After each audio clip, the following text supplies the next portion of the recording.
now going to start section 48.2. What is section 48.2? This is excessive payment to relative disallowed. अब ये excessive payment to relative disallowed क्यों है, इस बात को समझते हैं। मान लीजिए मेरी बिजनेस की इनकम जो है वो 10 लाख रुपए है। अब बता सकते हैं अगर मेरी बिजनेस की इनकम 10 लाख रुपए है तो मुझे टैक्स कितना देना पड़ता है? मुझे टैक्स देना पड़ जाएगा 2.5 लाख तक कुछ नहीं है, 2.5 लाख से 5 लाख तक 12,500 और फिर 5 लाख से 10 लाख के 20% यानी कि 1 लाख रुपए बनेगा। कुल मिला के टैक्स बनेगा मेरा 1,12,500 रुपए। अब मैं क्या प्रयास करता हूं, क्या कोशिश करता हूं कि किसी तरीके से मैं अपनी इनकम का एक हिस्सा अपने किसी रिलेटिव के हाथ में टैक्सेबल बना दूं। जैसे अगर मैं मान लीजिए अपनी वाइफ की सैलरी दिखाने लग जाऊं अपने बिजनेस में, ठीक है, मेरी वाइफ काम ही नहीं करती है मेरे बिजनेस में, फिर भी मैं अपनी वाइफ की सैलरी दिखा रहा हूं अपने बिजनेस में, क्या होगा?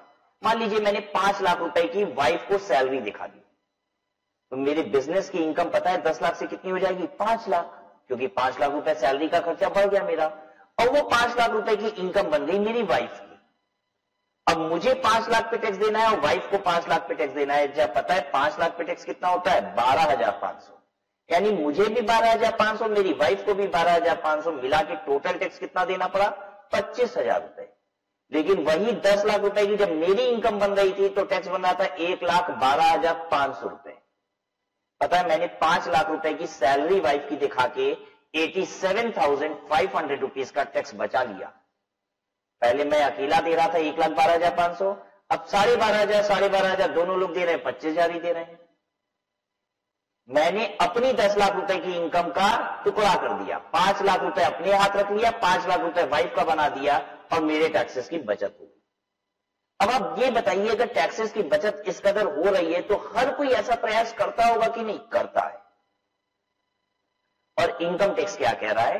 कह रहा है कि अगर आपने कोई रिलेटिव को पेमेंट किया, मेरे लिए मेरी वाइफ स्पाउस रिलेटिव है, इनकम टैक्स मुझे कह रहा है कि अगर आपने रिलेटिव को पेमेंट किया और वो अनरीजनेबली हाई दिखेगा तो वो मैं डिसअलाउ कर दूंगा। यानी इनकम टैक्स ऑफिसर ये कह रहा है कि आपने वाइफ को पेमेंट दी, अनरीजनेबल है ये। जब वाइफ काम नहीं करती तो आपने दिया क्यों? अनरीजनेबल है। एक काम कीजिए 5 लाख रुपए अपनी इनकम में वापस से बढ़ाइए, 10 लाख रुपए राज अग्रवाल की फिर से इनकम बन गई। ये हो रहा है, ठीक है। अच्छा, वाइफ काम तो करती हैं लेकिन इनकम टैक्स के हिसाब से कि आप ज्यादा पेमेंट दे रहे हो वाइफ को, वाइफ की पेमेंट बनती है सैलरी की, ठीक है, वो काम करती हैं, लेकिन उनकी सैलरी तो 2 ही लाख रुपए बनती है, लेकिन आप राज अग्रवाल तो 5 लाख रुपए दे रहे हैं अपनी बीवी को, सैलरी दिखा रहे हैं बिजनेस में, तो 3 लाख रुपए आपने ज्यादा दिया है वाइफ को, इसलिए 3 लाख रुपए आपकी इनकम में ऐड कर दिया जाएगा। यही है unreasonably high payment to relative, ठीक है। देखिए हर कोई इस तरीके की प्रैक्टिसेस को अडॉप्ट करता है। आप ऐसे समझ लीजिए कि अगर मेरे परिवार में 10 मेंबर हैं, ठीक है, मैं 50 लाख रुपए कमाता हूं, पता हूं क्या करूंगा? सबके नाम से 5-5 लाख रुपए की सैलरी दिखा दूंगा, मेरे बिजनेस की इनकम भी 5 लाख रुपए हो जाएगी। सबके नाम से सैलरी दिखा दूंगा, सबकी इनकम 5-5 लाख रुपए। अब 50 लाख रुपए अगर मैं कमाता हूं तो टैक्स समझते हो कितना आता है? 15 लाख रुपए के आसपास आता है। और सब कोई अगर 5 लाख रुपए कमाता है तो टैक्स बनता है 5 लाख रुपए में 12,500। अगर 10 लोगों ने 12,500 रुपए का टैक्स दिया तो टोटल टैक्स कितना दिया? 1,25,000 रुपए ही तो दिया। अगर 50 लाख पे मैं टैक्स दे रहा होता तो कितना देता? 15 लाख रुपए। बात समझ में आ रही है? तो यही परेशानी है, हर कोई अपने इनकम को क्या करता है, रिलेटिव्स वगैरह को एक्सेसिव पेमेंट दिखा के अपने बिजनेस की एक्सपेंडिचर को बढ़ाता है, ठीक है। और अगर आप ऐसा करेंगे तो गवर्नमेंट कहती है कि मैं देखूंगी कि कितना अनरीजनेबली हाई है, पूरा अनरीजनेबली हाई है तो पूरा ऐड कर देंगे। हो सकता है कि आपके रिलेटिव काम ही नहीं करते, आप जबरदस्ती की सैलरी दिखा रहे हैं, पूरा ऐड कर देंगे आपकी इनकम में। और अगर करते हैं काम लेकिन ज्यादा दे रहे हो आप, तो जितना ज्यादा दे रहे हो उतना ऐड कर देंगे आपकी इनकम में। यही है सेक्शन 48(2). आइए पढ़ते हैं इसको। Amount not deductible in respect of excessive payment to relative, section 48(2). Whether SSC incurs any expenditure, SSC कोई खर्चा इंकर करता है, SSC incurs any expenditure in respect of which payment has been or is to be made to certain specified person. SSC कोई खर्चा इंकर कर रहा है जिसके लिए पेमेंट करनी है, ठीक है, for which of which the payment has been made or is to be made to certain specified person, the assessing officer may disallow so much of the expenditure as he considers to be excessive or unreasonable. एओ क्या करेगा, disallow कर देगा so much of the expenditure which he considers to be excessive or unreasonable, having regard to the fair market value of goods, services or facility for which payment is made. जितना उसको excessive और unreasonable दिखाई देगा, considering the fair market value of goods and services, वो उसको क्या करेगा, disallow कर देगा, ठीक है, मार्केट वैल्यू देखते हुए कि भाई कितना होना चाहिए, अब ज्यादा दिखा रहे हो, डिसअलाउ कर दिया जाएगा। अब रिलेटिव होते कौन है, ये देखिए यहां पे बताया हुआ है, specified person refer to in section 48(2). Individual के लिए रिलेटिव कौन है, स्पाउस, ब्रदर, सिस्टर और एनी लीनियर एसेंडेंट और डिसेंडेंट। स्पाउस, ब्रदर, सिस्टर और एनी लीनियर एसेंडेंट और डिसेंडेंट। एचईएफ के लिए मेंबर कौन है, मेंबर ऑफ द फैमिली और relative of such member, member of the family और relative of such member. Individual के लिए कौन रिलेटिव है, spouse, brother, sister, lineal ascendant and descendant. Linear ascendant और डिसेंडेंट, एसेंडेंट का मतलब ऊपर की पीढ़ी और डिसेंडेंट का मतलब होता है नीचे की पीढ़ी। ऊपर की पीढ़ी का मतलब क्या होता है आपको बताएं, जैसे माता पिता ऊपर की पीढ़ी में आते हैं, फिर माता जी को छोड़ दीजिए अब, क्योंकि माता जी के ऊपर की पीढ़ी आपकी पीढ़ी नहीं है, अब पिताजी के ऊपर की पीढ़ी आपकी पीढ़ी है, तो दादा दादी, फिर आपके ऊपर की पीढ़ी कौन होगी, दादा के भी पिताजी और माता जी, ये ऊपर की पीढ़ी होती है। नीचे की पीढ़ी किसे कहा जाता है, बेटा बेटी, ये नीचे की पीढ़ी है हमारे, लेकिन बेटी के नीचे अब नहीं, अब बेटे के नीचे और जाइए फर्दर तो पोता पोती हो गए रिलेटिव, अब पोते के नीचे और जाइए, मतलब फीमेल छोड़ते जाना होता है, एसेंडेंट फैमिली में ऊपर जाइए और फीमेल साइड छोड़ते जाइए, और नीचे वाली फैमिली में भी क्या करना है, बेटा बेटी पहुंचना है, बेटी की फैमिली अब नीचे छोड़ देनी है, बेटे की फैमिली अब नीचे जहां तक जाएगी वो कंसिडर होते जाएगी, ठीक है। ये मतलब है एसेंडेंट और डिसेंडेंट फैमिली का। एचयूएफ का मतलब क्या है, एचयूएफ के जितने भी मेंबर्स हैं, ठीक है, और उनके रिलेटिव, ये सभी एचयूएफ के लिए रिलेटिव कहलाएंगे। कंपनी के लिए डायरेक्टर और any relative of the director, company के लिए डायरेक्टर रिलेटिव है और जितने भी डायरेक्टर के रिलेटिव है वो भी कंपनी के लिए रिलेटिव है, ठीक है।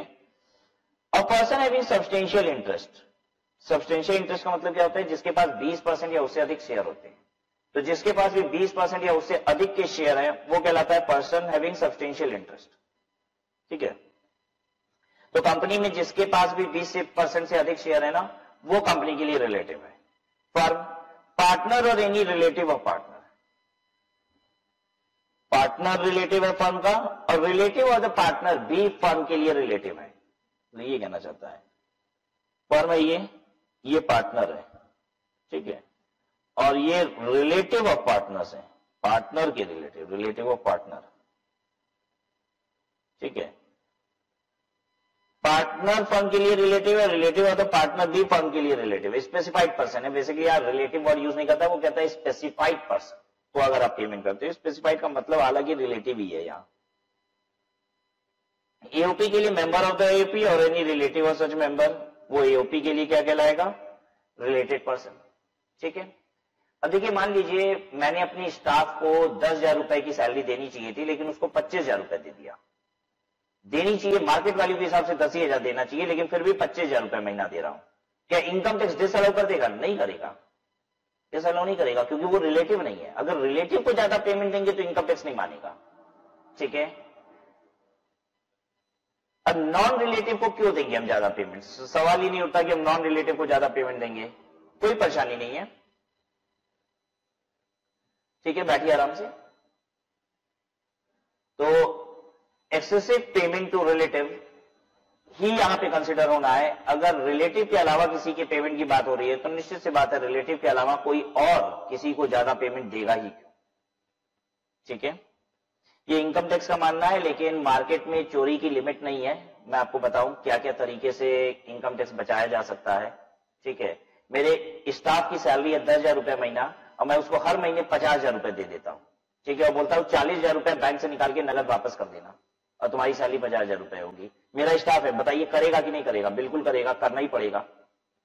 ठीक है, वो भी जॉब का ही एक पार्ट बन गया। और मैं 50,000 रुपए की सैलरी दिखा देता हूं, मेरा टैक्स बच रहा है कि नहीं? बिल्कुल बच रहा है, मेरे खर्चे बढ़ गए। बात समझ में आ रही है? पॉसिबिलिटीज है। इनकम टैक्स कहता है कि ये सब कौन करेगा, कौन नॉन रिलेटिव को 50,000 रुपए दे देगा? निश्चित सी बात है, अगर स्टाफ लेके भाग गया तो इनकम टैक्स का ऐसा मानना है, ठीक है, कि कोई नॉन रिलेटिव के साथ ये रिस्क नहीं लेगा। लेकिन प्रैक्टिकली तो ये सारी चीज होती है। ठीक है, चलिए हम थोड़ी बहुत बात इसलिए कर लेते हैं ना, ताकि आपको मार्केट की भी बात पता रहे, आप किताबी कीड़ा ना बन जाए बस। ठीक है, आपको समझ में आना चाहिए कि होता क्या है। इनकम टैक्स ये कहता है रिलेटिव को ज्यादा पेमेंट दोगे तो डिसअलाउ है। ठीक है, मेरा स्टाफ मेरा रिलेटिव तो है नहीं, हम उसको ज्यादा पेमेंट देंगे तो डिसअलाउ होगा नहीं। हम उसको 1 लाख रुपए की भी तनख्वाह दे देंगे ना, भले उसकी औकात 10,000 रुपए है, तो भी इनकम टैक्स मेरा कुछ बिगाड़ नहीं सकता है। क्यों? हम कहेंगे मेरा रिलेटिव तो है, सगा संबंधी कोई ना, हम क्यों ज्यादा देंगे? वो कर रहा है, दे रहे हैं हम। बात समझ में आ रही है? और बल्कि उल्टे करते क्या है, 10,000 रुपए उसकी तनख्वाह है, 90,000 रुपए उसे वापस ले लेते हैं कैश में, कि तुम्हारे खाते में डालेंगे 1 लाख रुपए, 90,000 हर महीने वापस कर देना तुम। ठीक है, इनकम टैक्स कुछ कर सकता है? नहीं कर सकता, प्रोविजन ही नहीं है, ऐसा कानून ही नहीं है कोई। चलिए आगे बढ़ते हैं। सब्सटेंशियल इंटरेस्ट का मतलब समझाया गया। सब्सटेंशियल इंटरेस्ट का मतलब आपको मालूम है, कंपनी के केस में अगर 20% ज्यादा शेयर है तो आपका सब्सटेंशियल इंटरेस्ट कहलाता है, और किसी भी एंटिटी में 20% से ज्यादा आप अगर प्रॉफिट में हिस्सेदारी रखते हो तो भी आपका सब्सटेंशियल इंटरेस्ट कहलाता है।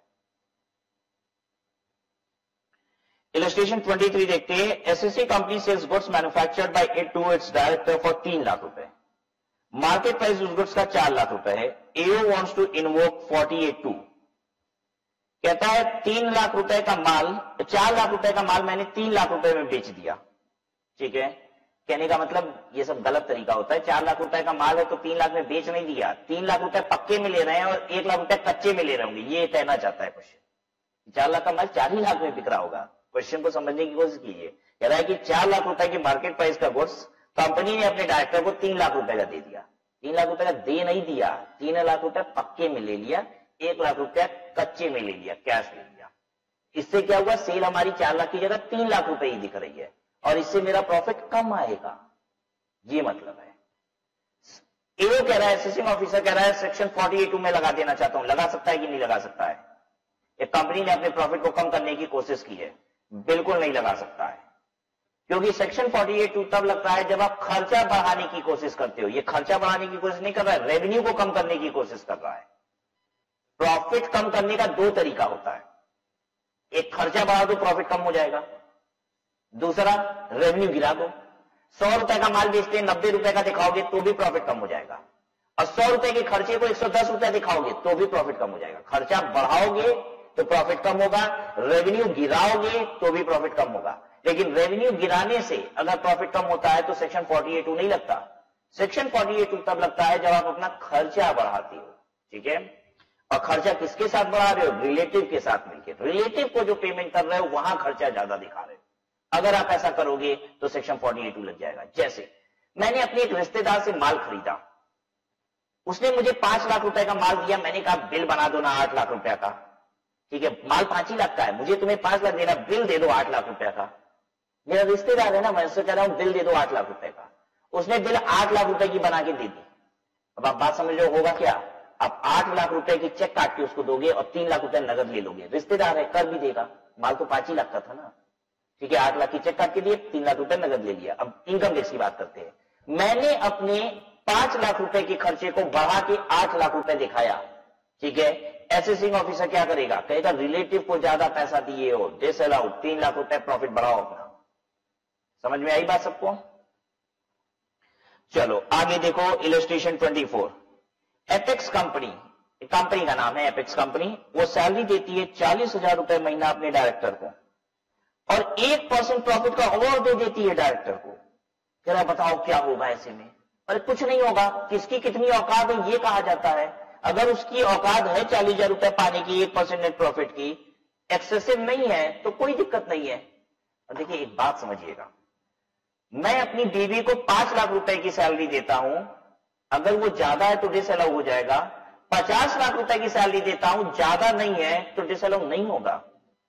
मैं अपनी वाइफ को 50 लाख रुपए की सैलरी साल की दिखाता हूं, ठीक है, इनकम टैक्स ऑफिसर कहेगा आप 50 लाख रुपए की सैलरी दे रहे हैं अपनी वाइफ को, और अगर मैं ये साबित कर दूंगा कि अगर मेरी वाइफ किसी दूसरी कंपनी में काम कर रही होती तो 60 लाख रुपए पाती, ये उसकी वैल्यू है, हम तो फिर भी 50 लाख रुपए ही दे रहे हैं, तो निश्चित है ये डिसअलाउ नहीं कर पाएगा। देखिए ऐसा मत समझिए कि कोई भी चीज, कोई भी अमाउंट बड़ा नहीं होता, ठीक है। कोई आदमी 10,000 रुपए पाने लायक होता है तो कोई आदमी 10 लाख रुपए पाने लायक भी होता है, तो कोई फिगर बड़ी नहीं है। देखना क्या है कि जो दिया जा रहा है वो ज्यादा तो नहीं है उसके लिए, मार्केट वैल्यू के हिसाब से, ये देखना है आपको, ठीक है। और अगर ज्यादा है तो डिसअलाउ होगा।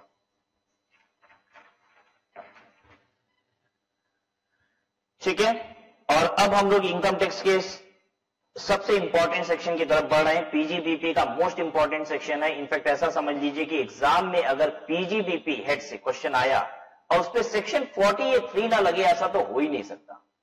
तो ऐसा हो ही नहीं सकता, ये कह रहा हूं मैं। जस्ट सोचो कि क्वेश्चन जिसमें 48(3) ना लगे, हो ही नहीं सकता।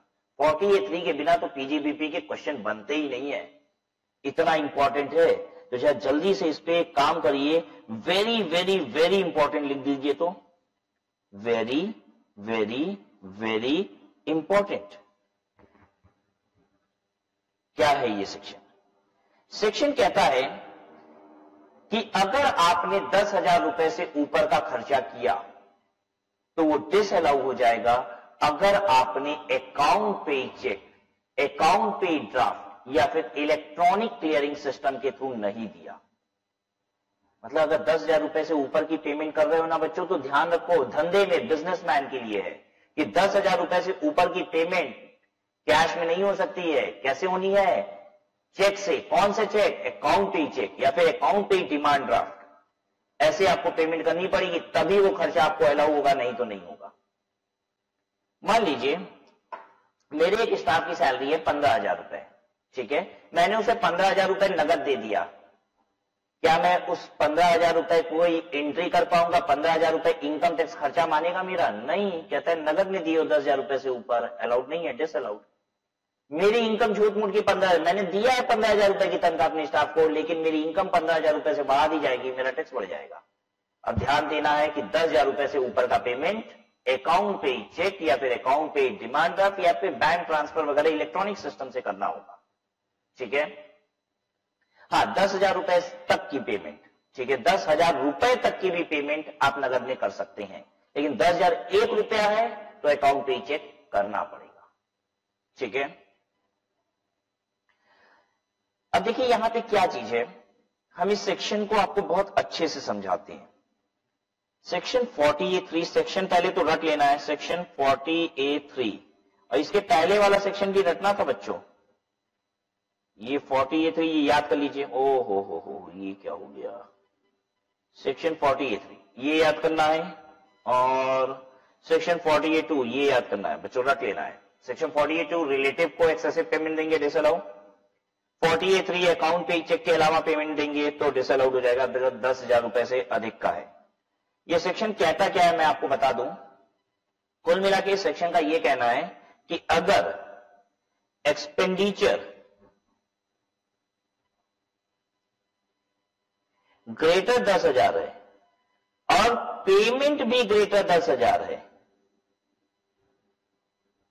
मतलब एक्सपेंडिचर भी 10,000 से ज्यादा और पेमेंट भी 10,000 से ज्यादा है, उस एक्सपेंडिचर के रिस्पेक्ट में पेमेंट भी 10,000 से ज्यादा, एक्सपेंडिचर भी 10,000 से ज्यादा, तो आपको पेमेंट अकाउंट पे चेक से करना पड़ेगा। और आप कहते हो नहीं करूंगा, तो कहता है डिसअलाउड, खर्चा ही नहीं मानेंगे, जाओ। इनकम टैक्स कहता है कि तुमने खर्चा किया, मैं नहीं मानता।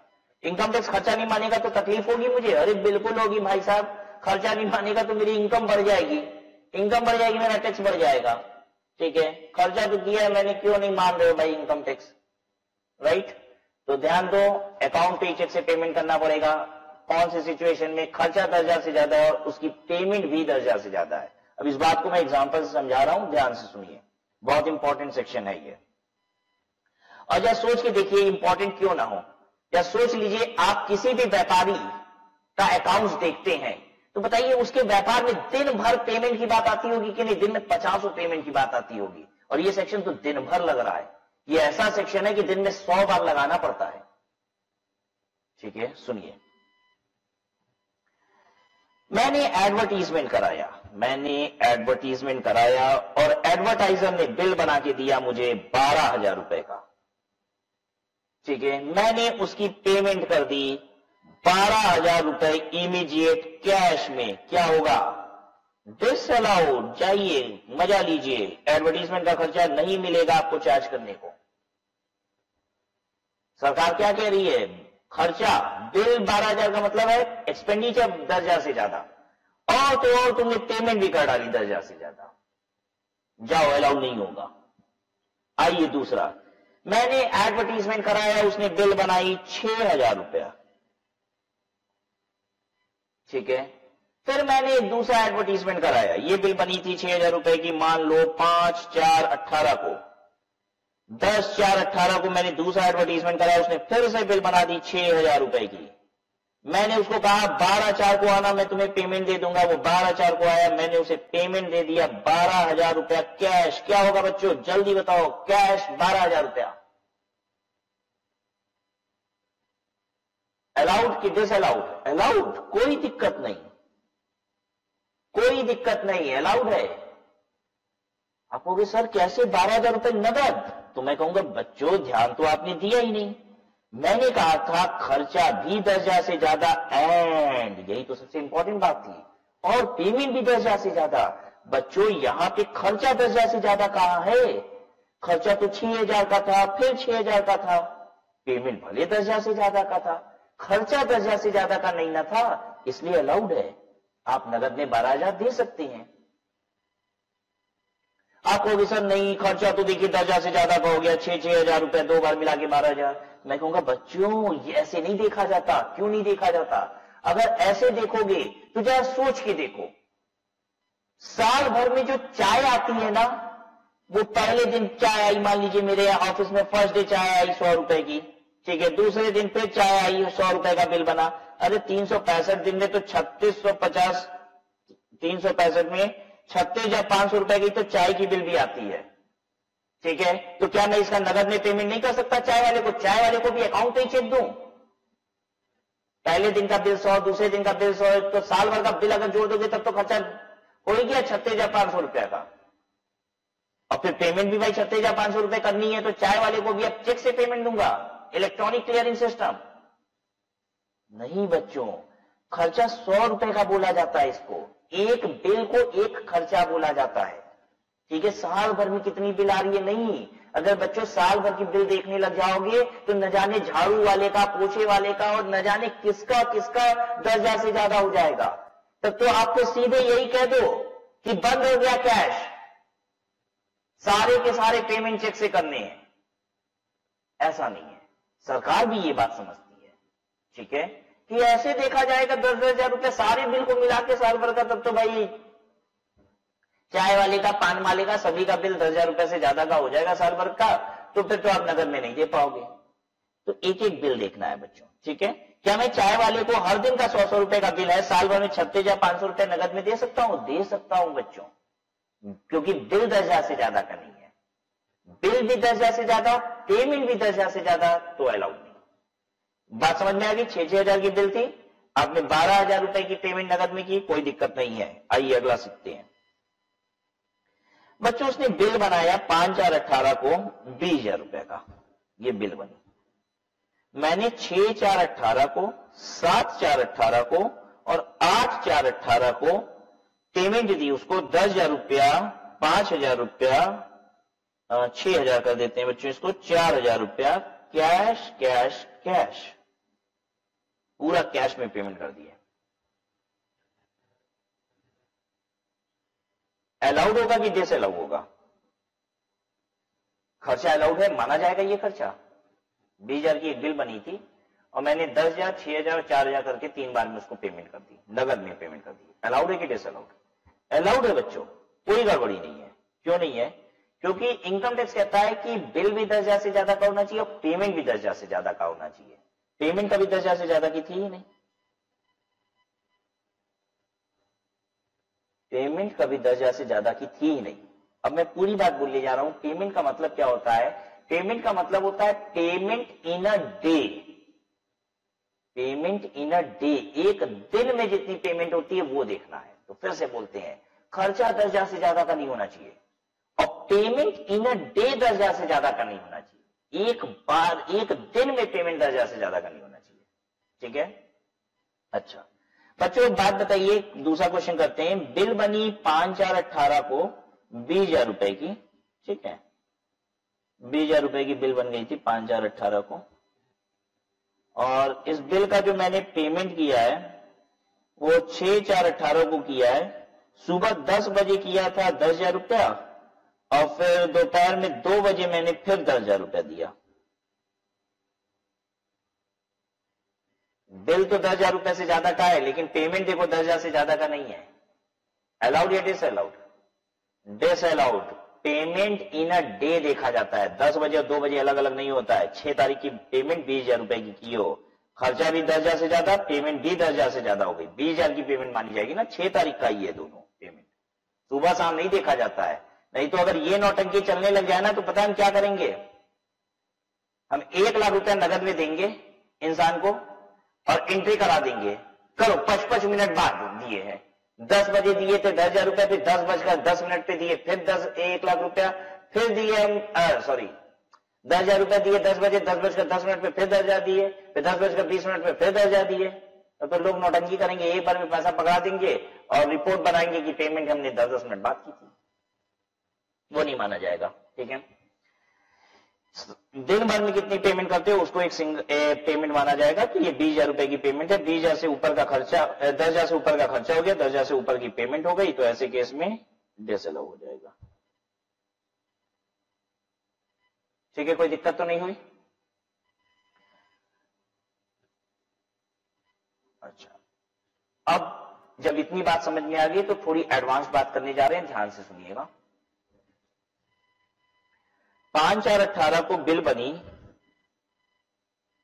50,000 रुपए की, ठीक है, मैंने 6/4/18 को अकाउंट पे ही चेक दे दिया उसको 35,000 रुपए का, और इसी दिन कैश दे दिया 15,000 रुपए का। मतलब 50,000 रुपए का बिल बना था, मैंने 35,000 रुपए उसको चेक दे दिया था, अकाउंट पे चेक, और 15,000 रुपए नगद दे दिया, ये पेमेंट किया मैंने। क्या होगा, डिसअलाउ की अलाउड? खर्चा क्या देखना है डिसअलाउ के लिए? खर्चा भी अगर 10,000 से ज्यादा का है और पेमेंट भी 10,000 से ज्यादा की है, otherwise than by account payee check, ठीक है, मतलब नगद वगैरह में 10,000 से ज्यादा की पेमेंट है, 10,000 से ज्यादा का बिल है, 10,000 से ज्यादा की पेमेंट भी नगद में है बच्चों, 10,000 से ज्यादा का बिल है और पेमेंट जो नगद में है वो भी 10,000 से ज्यादा का है, तो डिसअलाउ हो जाएगा। अब बात यह आता है डिसअलाउ कितना, डिसअलाउड अमाउंट कितना डिसअलाउ हो जाएगा? 15,000 रुपए। बच्चों इस सेक्शन में 48 में पेमेंट डिसअलाउ होती है, एक्सपेंडिचर नहीं। ये है एक्सपेंडिचर, एक्सपेंडिचर डिसअलाउ नहीं होता है। सेक्शन 48 में पेमेंट डिसअलाउ होती है। और आपको ये बता दें, पूरे इनकम टैक्स में या फिर पूरे पीजीबी चैप्टर में ये इकलौता सेक्शन है जहां पे खर्चा डिसअलाउ होने की बजाय पेमेंट डिसअलाउ होती है। बाकी सभी सेक्शन में खर्चा डिसअलाउ होता है, यहां पेमेंट डिसअलाउ होती है। ठीक है, तो डिसअलाउड अमाउंट होगा 15,000 रुपए, जो नगद में जितना करोगे बस वो डिसअलाउ है। खर्चा पूरा डिसअलाउ नहीं हो जाएगा, पेमेंट डिसअलाउ होती है। सरकार ने पेमेंट मना की है आपको, ठीक है। ये 35,000 रुपए की पेमेंट तो परफेक्ट है, तो फिर ये क्यों डिसअलाउ होगा? तो ये 50,000 का खर्चा भी सरकार कंसिडर करती है, कहती है जितना तुमने अकाउंट पे चेक से नहीं दिया वो डिसअलाउ है। Understood everyone? तो 15,000 will be disallowed over here. अच्छा एक बात बताइए, मान लीजिए बिल तो 50,000 की थी, 40,000 चेक से दे देते और 10,000 रुपए नगद दे देते, तब क्या होता? 40,000 रुपए अकाउंट पे चेक पकड़ा दिए और 10,000 रुपए नगद पकड़ा दिए, अब क्या होगा? बोलिए।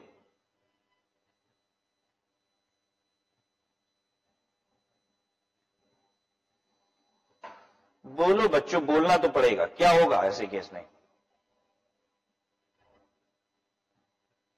अगर आपने ऐसा किया तो पूरा अलाउड है, कोई दिक्कत नहीं है। खर्चा पर भी 10,000 से ज्यादा का है, लेकिन नगद की पेमेंट 10,000 से ज्यादा की थोड़ी ना है, तो कोई टेंशन नहीं है, 10,000 नगद तो कर ही सकते हैं, राइट, कोई परेशानी नहीं है। ये वाली सिचुएशन अलाउड है, खर्चा आपका अलाउड है। क्लियर है सबको? आइए पढ़ते हैं section. The SSA incurs any expenditure exceeding ₹10,000 which is otherwise deductible under the other provisions of the Act for computing business or profession income.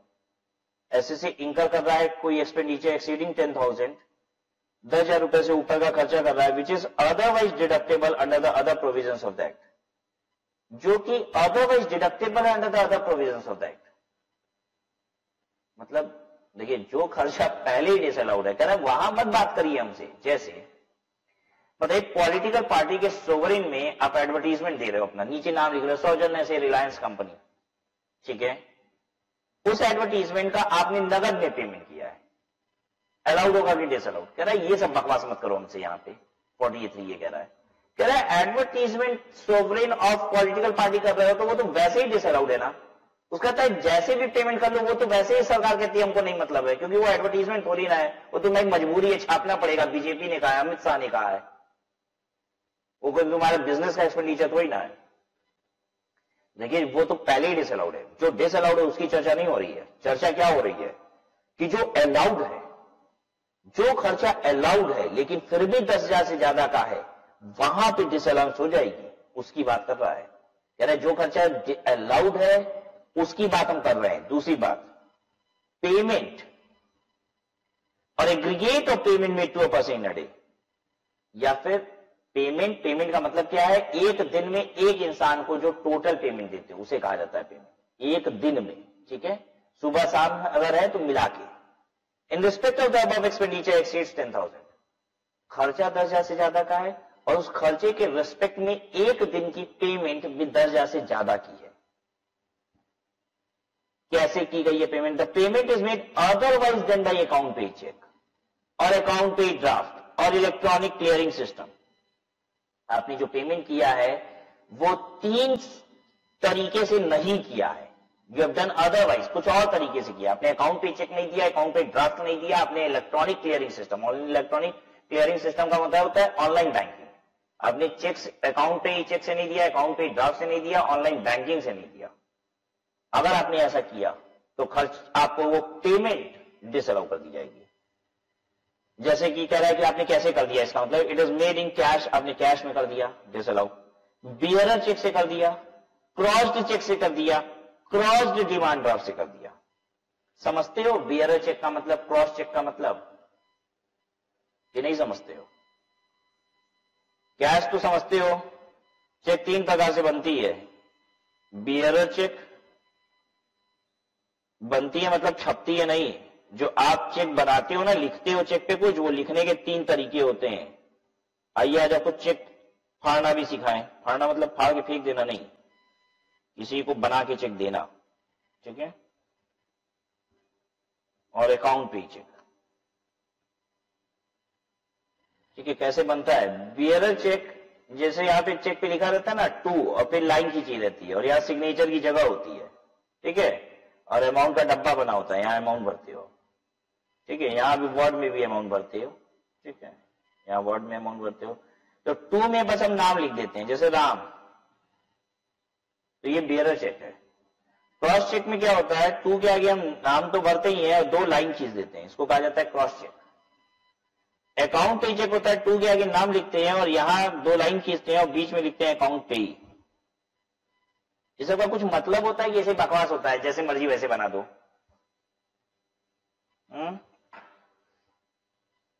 कुछ आता है ये सब? ये सब जीवन की बेसिक जरूरतें हैं। या सोच लो अगर इतने बड़े हो चुके हो और अभी चेक बनाने नहीं आता तो बड़ी शर्म की बात है। वैसे तो पता है, अगर आप ये चेक मुझे देते हो तो राज अग्रवाल लिख के दे दीजिए बिना लाइन फाइन खींचे, तो ये नगद के बराबर है, दिस इक्विवेलेंट टू कैश। बस हमको बैंक, जिस बैंक का ये चेक है ना उस बैंक में जाना है, ठीक है, कैश काउंटर पे चेक लेके खड़े हो जाएंगे, नगद दे देगा। इसे कहा जाता है ये बियरर चेक होता है, ठीक है। बियरर का मतलब होता है holder, one who is holding the cheque, जिसके हाथ में चेक है वही उसका मालिक है, यही बियरर चेक होता है। अब एक बात बताइए, आपने राज अग्रवाल लिख के दे दिया तो हम ही को बैंक जाना पड़ेगा क्या? ऐसा भी नहीं है, हम अपने स्टाफ को भेजेंगे, चेक लेके जाएगा, बैंक से पैसा ले आएगा, क्योंकि यह चेक में लिखा होता है टू राज अग्रवाल, और बियरर तो छपा ही हुआ है, लास्ट में लिखने की जरूरत तो ही ना है।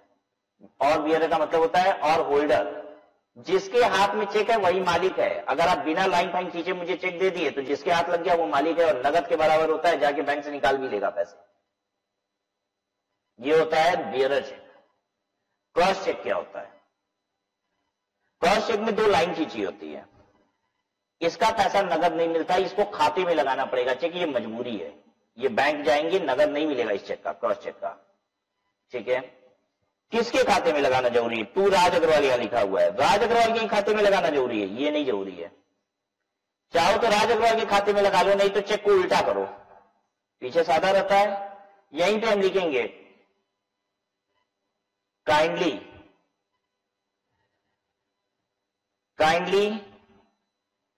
clear this check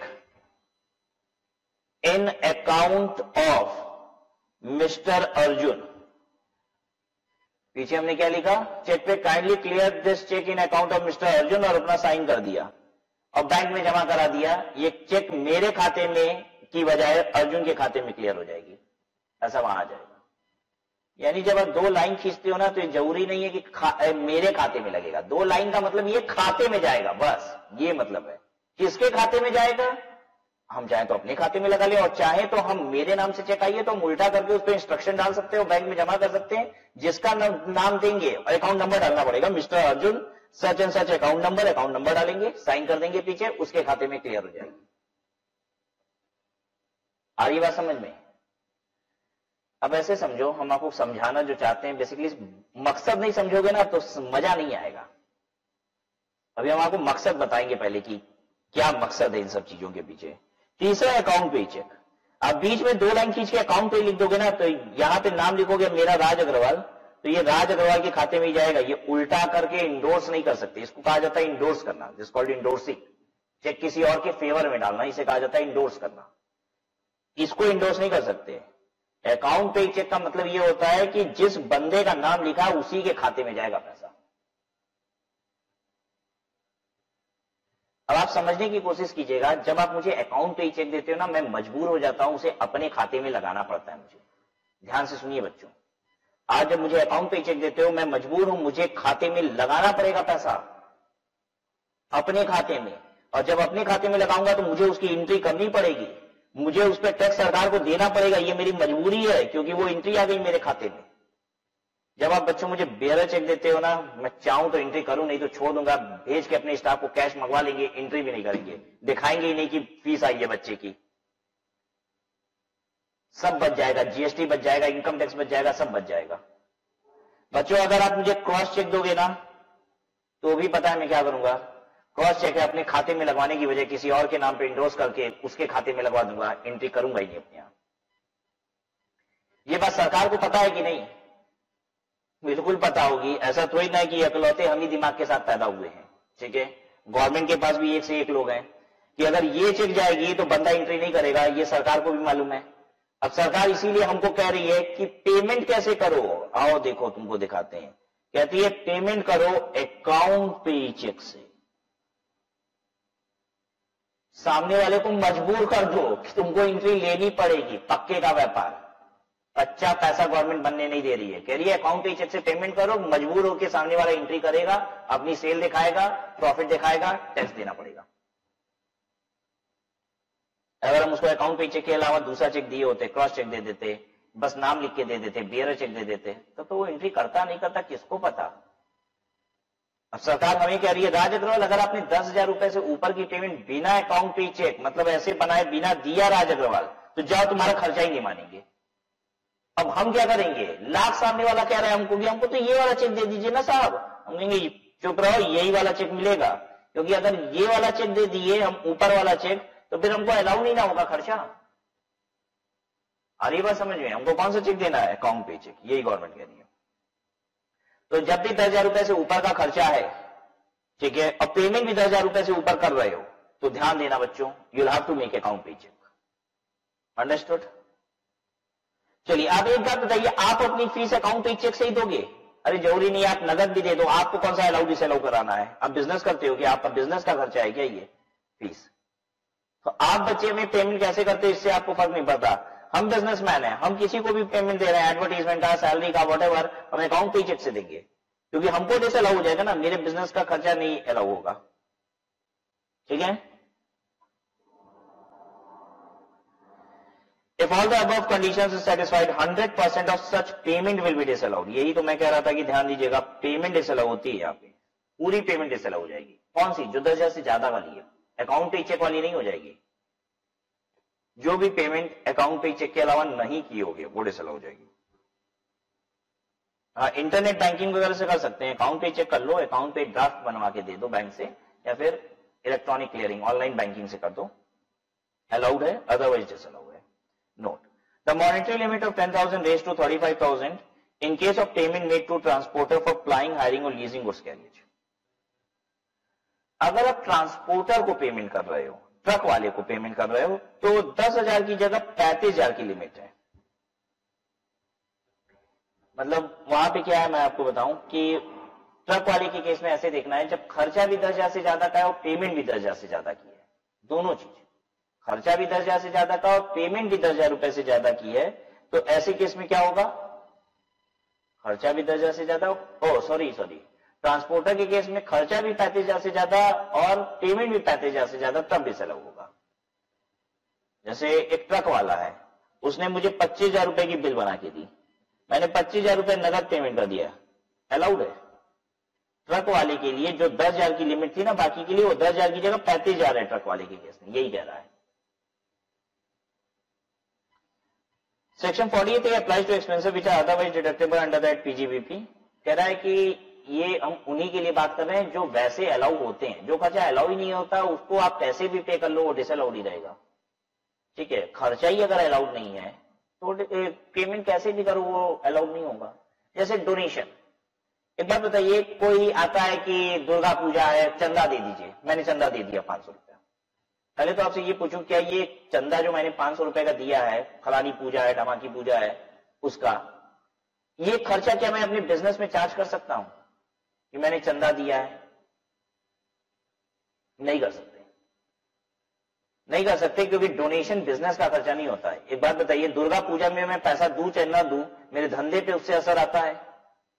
अब ऐसे तो सब कोई कहता है कि अरे भगवान को मनाते हैं तो धंधे में बरकत आती है, पैसे आते हैं, लेकिन एक बात समझिए, इनकम टैक्स क्या कह रहा है, क्या मेरा बिजनेस पे, मेरे बिजनेस की वजह से मैंने वो पेमेंट किया है? नहीं, वो चंदा मैंने बिजनेस की वजह से नहीं दिया है, उससे बिजनेस का कोई इंफ्लुएंस नहीं है। ठीक है, तो ये खर्चा मुझे बिजनेस में अलाउ नहीं होगा। तो अब ये मत पूछना सर आपने कैश में दिया कि अकाउंट भेजे, अरे ये तो चेक कैसे भी दे तो ये अलाउड नहीं है, हम अकाउंट पे चेक से भी दे दे तो भी अलाउड नहीं है, क्योंकि ये खर्चा ही बिजनेस का नहीं है। खर्चा तो बिजनेस का होना चाहिए।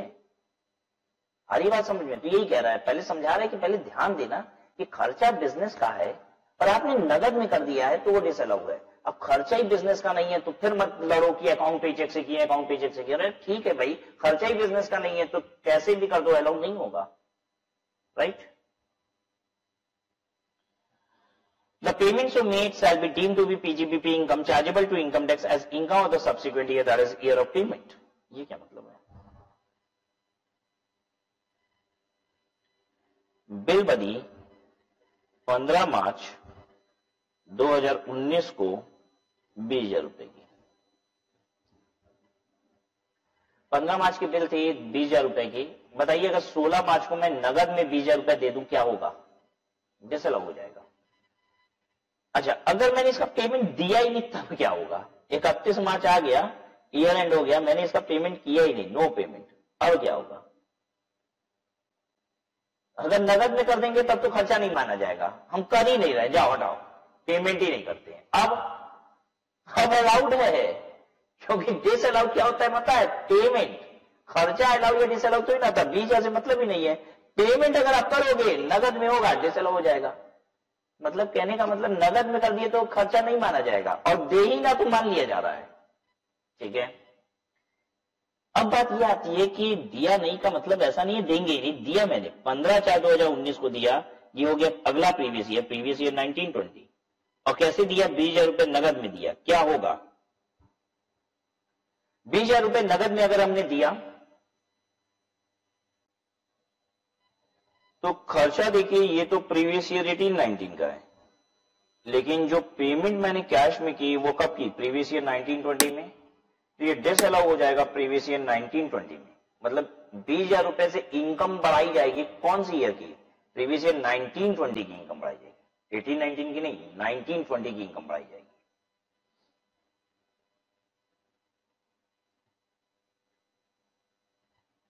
Exceptions, rule 6DD। एक्सेप्शन का मतलब क्या होता है, ये जो ऊपर कानून है उसके अगेंस्ट कुछ बात कही गई है। No disallowance under section 48(3) shall be made in the cases and circumstances specified hereunder namely. कोई भी डिसअलाउंस नहीं होगी under section 48(3). No disallowance under section 48(3) shall be made in the cases and circumstances specified here under namely A, where the payment is made to bank, LIC, IFCI, UTI and financial institution। अगर आप payment bank को कर रहे हैं, LIC को कर रहे हैं, IFCI को कर रहे हैं, UTI को कर रहे हैं, फाइनेंशियल इंस्टीट्यूशन कह रहा है, मतलब इनको अगर पेमेंट कर रहे हैं आप तो नगद में कर लीजिए। कैसे करना है, जैसे कर लीजिए। 48(3) जो है इसका ये एक्सेप्शन है, मतलब अकाउंट पे चेक से करने की आवश्यकता है नहीं, ठीक है। अगर आप पेमेंट कैश में भी करेंगे तो भी अलाउड है। पेमेंट आप गवर्नमेंट को कर रहे हैं, टैक्सेस वगैरह का, कैश में कर दीजिए तो भी अलाउड है। बात समझिएगा। अब आदमी क्या बैंक में भी नगद नहीं जमा करेगा क्या? बैंक में तो नगद जमा करेगा ना, बैंक में कैश पेमेंट कर सकते हो। अब बताइए, गवर्नमेंट का टैक्सेस ही हम नगद में जमा कर रहे हैं तो ब्लैक मनी से कर रहे होंगे क्या? स्वाभाविक सी बात है, गवर्नमेंट को पैसा दे रहे हैं तो वो तो व्हाइट मनी से ही दे रहे होंगे ना, ठीक है। तो यहां भी टेंशन नहीं है। Where the payment is made by a letter of credit arrangement through a bank। अगर आप LC के थ्रू पेमेंट करते हैं, लेटर ऑफ क्रेडिट के थ्रू, LC समझते हैं कि नहीं? लेटर ऑफ क्रेडिट क्या होता है, जब इंटरनेशनल आप ट्रेड करते हैं ना, तो जैसे कोई आपको माल नहीं दे रहा है, कह रहा है पहले पेमेंट करो, तो आप उसको लेटर ऑफ क्रेडिट दे सकते हैं। लेटर ऑफ क्रेडिट क्या होता है, जिसमें बैंक गारंटी ले लेती है कि आप माल दे दीजिए इसको, राज अग्रवाल को इंडिया में, अगर ये पेमेंट नहीं करेगा तो बैंक कह रही है कि मैं पेमेंट कर दूंगी, ठीक है। तो लेटर ऑफ क्रेडिट जब भी आप बैंक से लेते हो तो बैंक आपका उतना अमाउंट फ्रीज कर देती है अकाउंट में, और फिर उसके बाद LC इशू कर देती है कि अगर हम पेमेंट नहीं भी करेंगे तो बैंक क्या करेगी, मेरे अकाउंट से ही निकाल के दे देगी, और अकाउंट में अभी पैसा फ्रीज है, मतलब हम निकाल नहीं सकते, खाता है चालू है लेकिन उसमें पैसा अमाउंट ब्लॉक किया हुआ है। तो अगर LC के थ्रू पेमेंट हो रही है, ठीक है, जैसे मैंने किसी को LC बनवा के दे दी, उसने मुझे माल दे दिया, और जब माल दे दिया तो मैंने कहा कि ठीक है LC इन कैश करा लो, तो वो LC के थ्रू ही पेमेंट भी पा गया बैंक से डायरेक्टली, ठीक है। तो यहाँ पे पेमेंट अकाउंट पे चेक से कहां हुई, फिर भी अलाउड है कि नहीं? हाँ, बैंकिंग चैनल ही तो है ये भी। Book adjustment from one account in a bank to other account in that और एनी अदर बैंक। सीधी सी बात है, जैसे अगर मान लीजिए मेरा HDFC में अकाउंट है और आपका भी HDFC में ही अकाउंट है, तो आपको मुझे अगर पेमेंट करनी है ना तो चेक देने की जरूरत भी नहीं है, आप सिर्फ एक एप्लीकेशन लिख दीजिए सादे कागज पे कि टू द बैंक मैनेजर फलाना फलाना branch Varanasi, dear sir, kindly transfer a sum of ₹1 lakh from my account number so and so to the account number of Raj Agarwal account number so and so, और साइन कर दीजिए, एप्लीकेशन दे दीजिए बस मुझे, मैं bank में दे दूंगा, पैसा ट्रांसफर हो जाएगा आपके खाते से मेरे खाते में।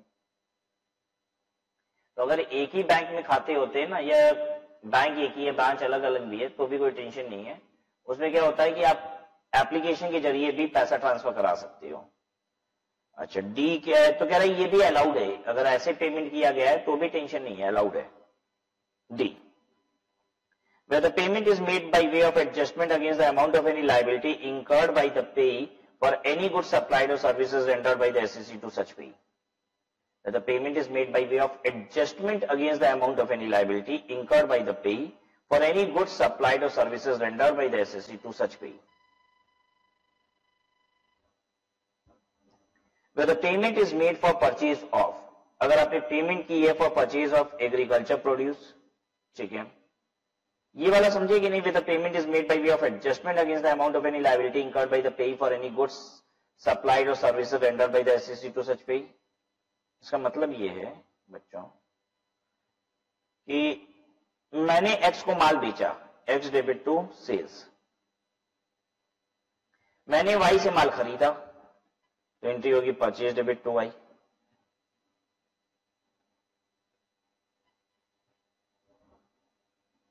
मैंने 1 लाख रुपए का माल एक्स को बेचा था, और वाई से 1 लाख रुपए का माल मैंने खरीदा था, यानी मुझे वाई को 1 लाख रुपए देने हैं और एक्स से 1 लाख रुपए लेने हैं। मैंने एक्स वाई को मिलवा दिया, क्या देना लेना कार्यक्रम तुम लोग अपना कर लो। भाई वाई को मैंने माल खरीदा तो वाई को देने थे और एक्स से लेने थे, मैंने एक्स वाई को ही मिलवा दिया। एक्स वाई को मिलवाने की एंट्री कर पाओगे? हाँ, एक्स वाई को मिलवाने की एंट्री होगी वाई डेबिट टू एक्स। कह रहा है कि अगर आपने ऐसा किया तो खर्चा अलाउ होगा कि नहीं? बिल्कुल होगा खर्चा अलाउ। ये जो परचेज था 1 लाख रुपए का, ये अलाउ होगा, ये हमने एडजस्टमेंट करा दिया, ये अलाउड है। फिर कहता है ई वे the payment is made for purchase of agriculture और फॉरेस्ट प्रोड्यूस। अब देखिए किसानों को कहां अकाउंट पे चेक देते फिरोगे, ठीक है। कह रहा है कि फॉरेस्ट प्रोड्यूस या एग्रीकल्चर प्रोड्यूस के लिए पेमेंट कर रहे हो, नगद में कर लो चलेगा। प्रोड्यूस ऑफ एनिमल हस्बेंड्री, अब हाइट्स, स्किन, ये सब खरीद रहे हो आप किसी से, तो ये सब छोटे व्यापारी होते हैं, ये लोग अकाउंट पे चेक वगैरह नहीं ले पाएंगे। अब डेयरी प्रोडक्ट खरीद रहे हो, किसी ग्वालियर से दूध खरीदते हो, फिर आप उसकी पैकेजिंग करके बेचते हो, आप बड़ी कंपनी हो, लेकिन जिससे माल खरीद रहे हो वो छोटा आदमी है, ठीक है। अब आप मुर्गी वगैरह खरीद रहे हो किसी से, अब ये सब आप अकाउंट पे चेक से दोगे, जरूरी नहीं है पेमेंट वो लेगा। फिश और फिश प्रोडक्ट, किसी मछुआरे से आप फिश खरीदते हो, ठीक है, दिन में 10 मछली मार लिया तो आपको 10 पकड़ा देता है, बेच देता है, अब उसको अकाउंट पे चेक से थोड़ी ना पेमेंट करेंगे। आप बिजनेसमैन हो, आप मछलियां कई लोगों से खरीदते हो, बेचते हो, राइट, लेकिन जो आपको बेच रहा है वो बड़ा व्यक्ति नहीं है, वो 5-10 मछली रोज पकड़ता है तो आपको उड़ा के बेच देता है, उसको कह रहा है कि अकाउंट पे चेक से पेमेंट नहीं भी करोगे तो चलेगा, यही कह रहा है। To the products of horticulture और एपीकल्चर, हॉर्टिकल्चर और एपीकल्चर, हॉर्टिकल्चर एपीकल्चर समझते हैं, ये सब भी एग्रीकल्चर के अलग अलग तरीके हैं, ठीक है। पेमेंट किसको कर रहे हो, ध्यान दीजिएगा, टू द कल्टीवेटर, ग्रोवर और producer of such article produce और प्रोडक्ट। लेकिन पेमेंट आप किसको कर रहे हो, सीधे अगर एग्रीकल्चर प्रोड्यूस के कर रहे हो तो सीधे कल्टीवेटर या ग्रोवर को, किसान को पेमेंट कर रहे हो। फिश उसको पेमेंट कर रहे हो जिसने फिश को बेसिकली लाया है, जिसको मछुआरे ने जिसने निकाला है, ऐसे ऐसे समझिए। ए किसान है, ठीक है, बी भी एक किसान है, सी भी किसान है, ये सब फार्मर हैं ये लोग, ठीक है।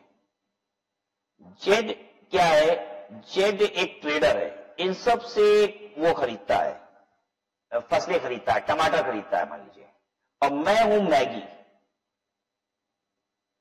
मैं मैगी हूं, ठीक है, मतलब मैगी कंपनी, ठीक है, केचप बनाते हैं, मैगी केचप बनाते हैं, तो मुझे भी टमाटर खरीदना है।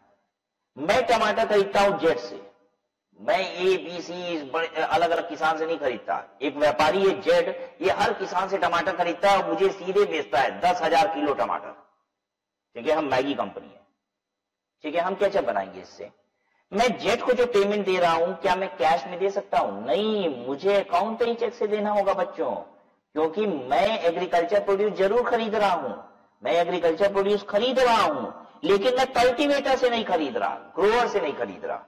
कल्टीवेटर ग्रोवर ये है, मुझे इसे अकाउंट पे चेक देना पड़ेगा। अब ये जेड है, जेड टमाटर खरीद रहा है, एग्रीकल्चर प्रोड्यूस खरीद रहा है, किससे खरीद रहा है? कल्टीवेटर से। तो ये जेड किसको पेमेंट कैसे कर सकता है? नगद में कर सकता है। और आप पूछोगे सर मान लो मैगी कंपनी डायरेक्ट इनसे खरीद रही होती तो दे सकती थी नगद। आप फसलें ले रहे हो, टमाटर ले रहे हो, एग्रीकल्चर प्रोड्यूस है, आप नगद में पेमेंट कर सकते हो जब सीधे किसान को पेमेंट कर रहे हो। अब कोई व्यापारी है किसान से वो खरीद लेता है, वो आप उस व्यापारी से खरीद रहे हो, तो भैया वो व्यापारी तो बड़ा व्यापारी होगा ना, ये जेड से अगर आप खरीद रहे हो तो आप इसको फिर नगद पेमेंट नहीं कर सकते हो, ठीक है ना। सबको समझ में आ गई बात? आइए अगला देखिए, उसके बाद point, where the payment is made for the purchase of the product manufactured or processed without the aid of power in a cottage industry to the producer of such product।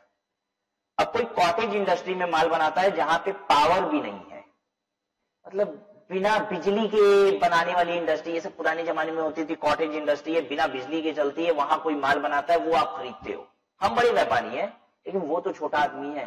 अरे सोच के देखो, जहां बिजली नहीं पहुंची है अभी, वहां बैंक पहुंच गई होगी क्या? सरकार भी तो समझती है कि वो कॉटेज इंडस्ट्री में काम कर रहा है, बिना बिजली के काम कर रहा है, बिजली पहुंची नहीं, बैंक थोड़ी ना पहुंच गई होगी वहां, और वो अकाउंट पे ही चेक लेके क्या अचार डालेगा, उसका भजाएगा कहां? बैंक ही नहीं होगी वहां तो, ठीक है। अंदाज लगा रहे भाई, बिजली नहीं पहुंची, बैंक कहां पहुंच गई होगी वहां।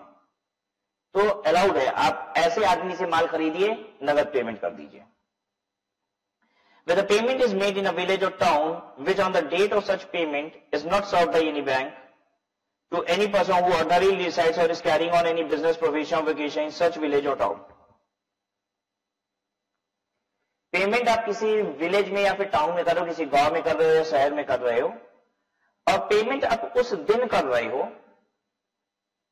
पेमेंट आप उस दिन कर रहे हो जिस दिन वहां पे कोई बैंक है ही नहीं, तो कह रहा है कोई बात नहीं, नगद में पेमेंट कर लीजिए। सवाल सी बात है, अब हम ऐसे गांव में कुछ खरीद रहे हैं, ऐसे शहर में कुछ खरीद रहे हैं, पूरे गांव में पूरे शहर में कोई बैंक ही नहीं है, तो अकाउंट पे चेक लेगा कौन हमसे? सरकार कह रही है दे दो नगद, कोई बात नहीं है, अलाउ कर देंगे, खर्चा मान लेंगे तुम्हारा।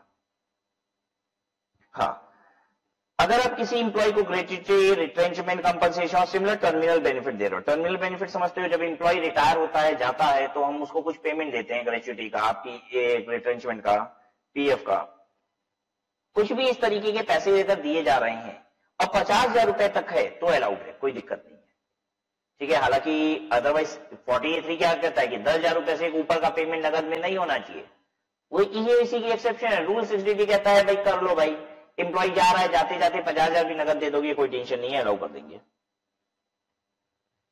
अच्छा, अब ये क्या है, पॉइंट नंबर आई जो है वो ये कह रहा है कि अगर आप शिप पे हो, आप इंप्लॉय हो और आप किसी शिप पे काम कर रहे हो, शिप मतलब समझ लो, ये क्रूज की बात कर रहा है, बड़ी बड़ी जहाज, इस पे काम कर रहे हो आप,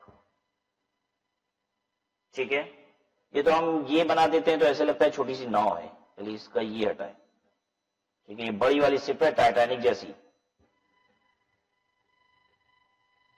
ये बड़ी वाली शिप है, आप इस पे काम करते हो, ठीक है, आप यहां काम करते हो और आपकी सैलरी डे आ गई है, मान लीजिए महीने की 7 तारीख को तनख्वाह मिलती है, आज महीने की 7 तारीख है, आप यहां शिप पे बैठे हुए हो और इस शिप पे कोई बैंक भी नहीं है, कह रहा है, तो ऐसे में मैं अपनी इस इंप्लॉय को नगद पेमेंट कर सकता हूं। तो आप कहोगे सर शिप पे बैंक कहां से आ जाएगी? अरे होती है बच्चों, ये जो बड़ी वाली क्रूज होती है ना, वो एक जीता जागता शहर होता है, ठीक है। एक बात बताइए, इस क्रूज पे पता है एक एक ट्रिप के खर्चे कितने हैं? 12 लाख रुपए का ट्रिप बेच रहा है ये क्रूज, 30 दिनों का ट्रिप है। कौन जाएगा आपको लगता है? आम आदमी जाएगा क्या इस ट्रिप पे 12 लाख रुपए खर्चा करके? ये सब टॉप क्लास बिजनेसमैन ऐसे क्रूज को एंजॉय करते हैं, ठीक है। एक महीने का ट्रिप कर रहा है, 12 लाख रुपए दे रहा है, वो बिजनेसमैन खाली बिजनेसमैन होगा क्या? ये जा सोचिए, जो 12 लाख रुपए अफोर्ड कर सकता है उसके पास समय भी नहीं होता होगा, ये भी समझना होगा आपको, ठीक है। वो सिर्फ एक महीना एंजॉय कर रहा होगा तो प्योर एंजॉय नहीं कर सकता, क्योंकि इतना पैसा उस इंसान के पास हो ही नहीं सकता है जो आदमी खाली है, तो उसके पास महीने भर का ट्रिप करने के लिए भी समय थोड़ी ना है। तो इस शिप में वो क्या करता है? सारा काम करता है अपना। ये शिप थोड़ी ना है, ये क्रूज जो है ये पूरा जीता जागता शहर है। इसमें 4-5 बैंक होगी, 8-10 ATM है, ठीक है, इसमें सब कुछ है, ठीक है।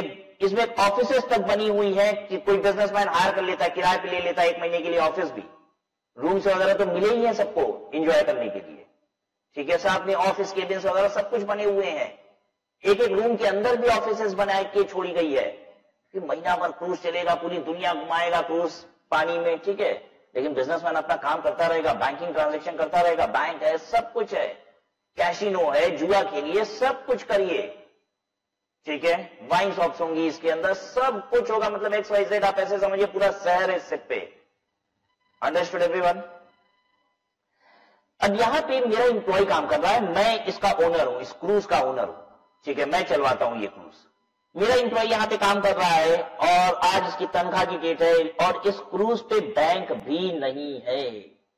अगर बैंक नहीं है तो मैं इसे नगद में पेमेंट कर सकता हूं, हालांकि क्रूज पे बैंक होती है, ठीक है, बैंक होगी, ATM होगी, कई सारी कंपनियों ने अपना ATM लगा रखा होगा, क्योंकि लोग पैसे विड्रॉ करेंगे और ATM भर भर के, क्योंकि सिर्फ में बार बार पैसा थोड़ी ना ATM में भर पाएगा, तो एक बार में ATM भर देते हैं पूरा, ठीक है। अब खाली हो जाएगा तो खाली भी हो जाएगा बीच में। Understood everyone? तो कई कई बैंकों के ATM होते हैं, बहुत सारे 8-8, 10-10 ATM भी होंगे, ठीक है, क्योंकि 30 दिन तक तो सिर्फ घूमती रहेगी ना, फिर तो वापस आएगी, तो बीच में भरने का स्कोप तो है नहीं पैसा, ATM खाली हो जाएगा तो खाली भी हो जाएगा। आप पूछोगे करेंगे क्या पैसे का? बहुत काम है भाई, शिप में इतनी सारी चीजें बिक रही है, जुआ ही खेलना है, कैसीनो है वहां पे, ठीक है, लोग लाखों करोड़ रुपए रोज हार भी रहे होंगे, तो एटीएम तो जरूरी है ना, पैसा निकालेंगे कहां से? बैंक है इसलिए, क्योंकि एटीएम से निकालने की लिमिट भी होती है कि इतने से ज्यादा निकाल नहीं सकते, तो बैंक से निकालेंगे पैसा भर भर के, ठीक है, इसलिए बैंक वगैरह सब कुछ होती है। चलिए आगे बताते हैं आपको। हाँ, तो ये वाली बात समझ गए ना? पढ़ दें। Where the payment is made by an SSE by way of salary to his employee after deducting income tax from salary in accordance with the provision of section 192 of the Income Tax Act, and where such employee is temporarily posted for a continuous period of 15 days or more in a place other than his normal place of duty or on a SIP, does not maintain any bank account in that place or SIP. अगर मैं TDS काट के अपने employ को payment कर देता हूं salary का, जब मेरा एम्प्लॉय 15 दिन के लिए बाहर है और जहां भी है वहां उसके पास बैंक नहीं है, ठीक है, बैंक अकाउंट नहीं है, या फिर वो सिप पे है और सिप पे बैंक अकाउंट नहीं है, ठीक है, बाहर है और बैंक अकाउंट नहीं है, सिप पे है या फिर बैंक अकाउंट नहीं है। अब देखिए ये सब बहुत पुराना कानून है, आज के दिन में ये सब का कोई मतलब नहीं है। अरे अगर मेरा एम्प्लॉय बाहर गया है, बनारस में काम करता है, हमने उसको मुंबई 15 दिन के लिए भेज दिया है, बीच में तनख्वाह की डेट आ गई है, तो खाते में डाल देंगे पैसा, एटीएम से निकाल लेगा। अब बंबई में उसके पास खाता होना कौन सा जरूरी है, बनारस में खाता है चलेगा। अब आप कहोगे सब कानून में क्यों लिखा हुआ है कि बंबई में अगर वो काम कर रहा है 15 दिन से ज्यादा है तो आप उसको पेमेंट नगद में भी कर सकते हो? अरे ये कानून उस समय बना था जिस समय इंटरनेट बैंकिंग जैसी कोई सुविधा ही नहीं थी, लोग शायद एटीएम से पैसे विड्रॉ नहीं करते होंगे। 1961 का कानून है और आज ये रद्दी के भाव इसकी कीमत है। इस लाइन का कोई मतलब नहीं है, जो पॉइंट नंबर आई है रिडंडेंट है, यूजलेस है। अब एक इंप्लॉय को बाहर भेजे काम के लिए तो क्या दिक्कत है भाई, डालो ना उसके खाते में पैसा, एटीएम से निकाल लेगा जरूरत होगी तो, कोई जरूरी थोड़ी ना है। आज तो आप एक्स खाते में, आज तो सभी बैंक इंटरलिंक्ड है ना, सारी ब्रांचेस। तो आप बनारस के बैंक में अगर खाता है आपका तो आप मुंबई के ब्रांच में भी जाके चेक से पैसे निकाल सकते हो। ऐसा थोड़ी ना बनारस ही आना पड़ेगा अगर चेक से भी निकालना है तो।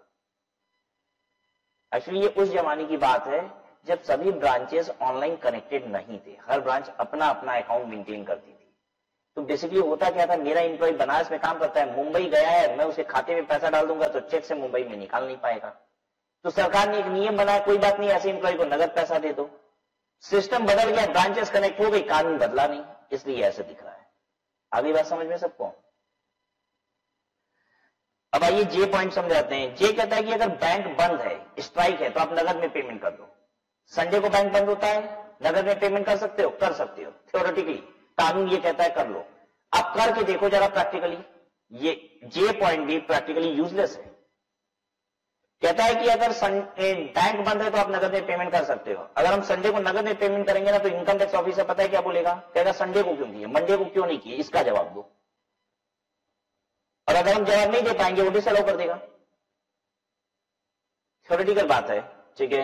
एग्जाम के लिए आप मान लीजिए यही पॉइंट है कि हम बैंक जिस दिन बंद है, स्ट्राइक है, हम पेमेंट कर सकते हैं नगद में। जैसे 15 अगस्त बैंक बंद है, हम नगद में पेमेंट कर सकते हैं? कर सकते हैं।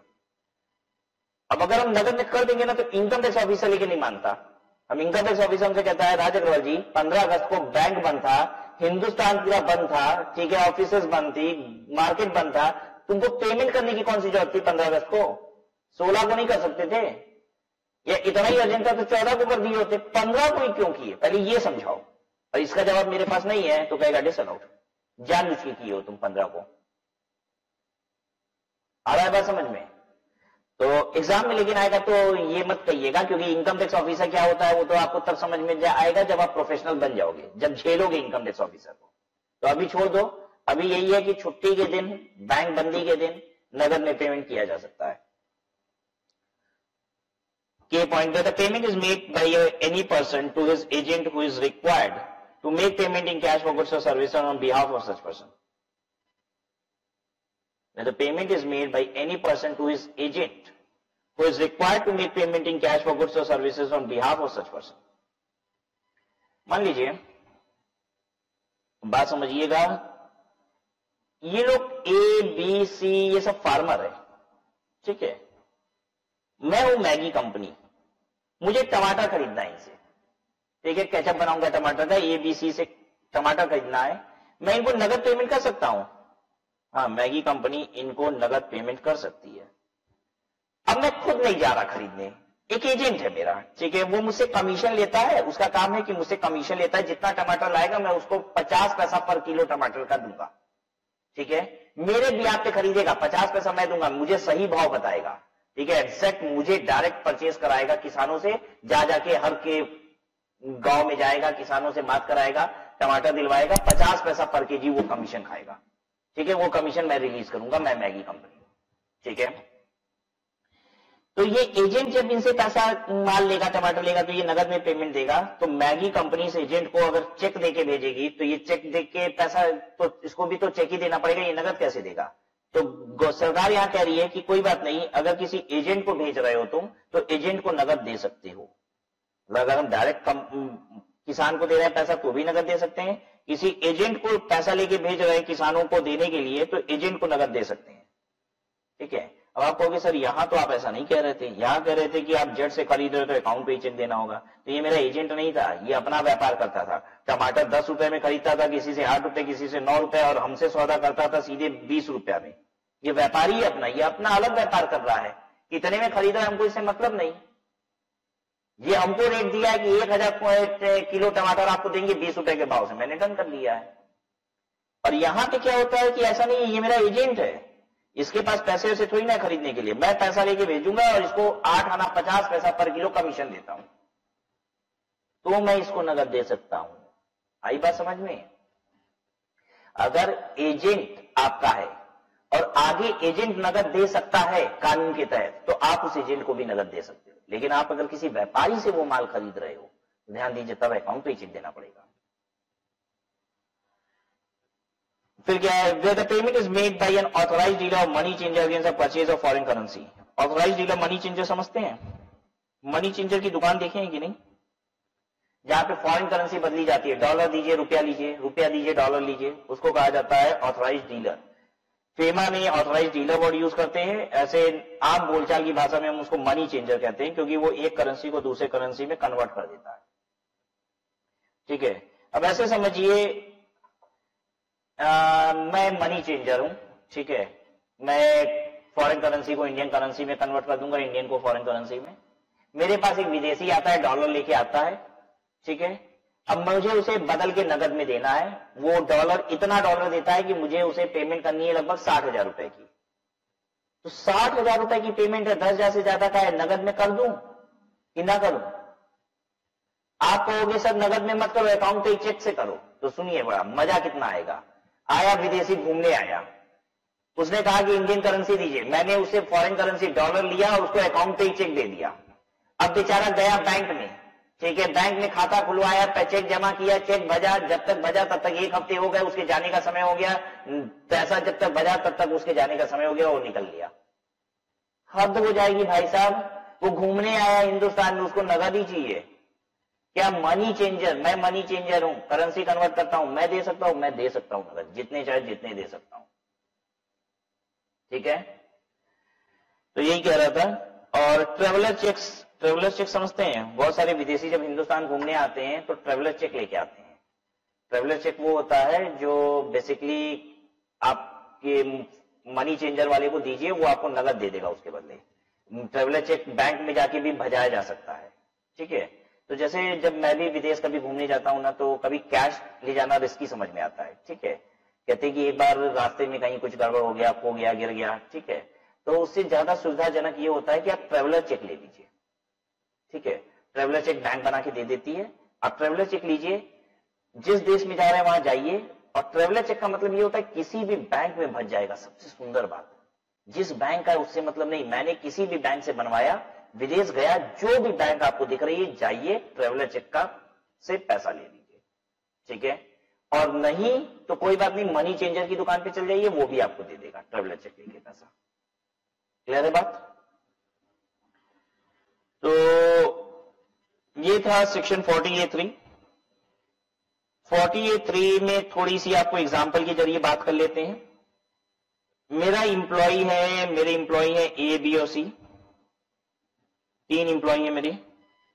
तीनों की तनख्वाह 8,000 रुपए महीने है। मैंने तीनों को 8,000 रुपए दिए, नगद में दे दिए, तीनों को कैश दे दिया। आज 7 तारीख है, 7 अक्टूबर 2018। आज मैंने 8,000 रुपए तीनों को दिया है नगद। आपको यह बताना है कि क्या यह खर्चा मुझे अलाउ होगा कि नहीं। बिल्कुल अलाउ होगा। मैंने 10,000 रुपए से ज्यादा किसी को नहीं दिया है, अलाउ होगा।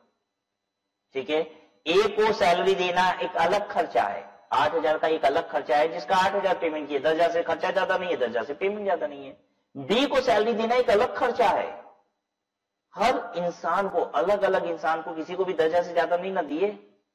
ठीक है, दे सकते हैं, ये सारा अलाउड है। अब ध्यान दीजिएगा, अगर मान लीजिए ए की सैलरी 18,000 है और इनकी 8,000 है, तीनों को कैश दिए है, अलाउड है कि डिसअलाउड है? ये वाला डिसअलाउ हो जाएगा। इसको 10,000 से ज्यादा दे दिए ना तो ए की सैलरी डिसअलाउड हो जाएगी। ए की सैलरी का पेमेंट आप किए हो, खर्चा नहीं माना जाएगा। बी और सी का परफेक्ट है, कोई दिक्कत नहीं। ठीक है, अच्छा, अब एक बहुत इंपॉर्टेंट बात करने जा रहे हैं। सेक्शन 48(2) और 48(3) एक साथ लगेगा। 48(2) क्या था? एक्सेसिव पेमेंट टू रिलेटिव, और 48(3) क्या है? 48(3) क्या है? पेमेंट बाई अकाउंट पे ही चेक करना होगा ना होगा जब वो एक्सीड करेगा 10,000 रुपए से।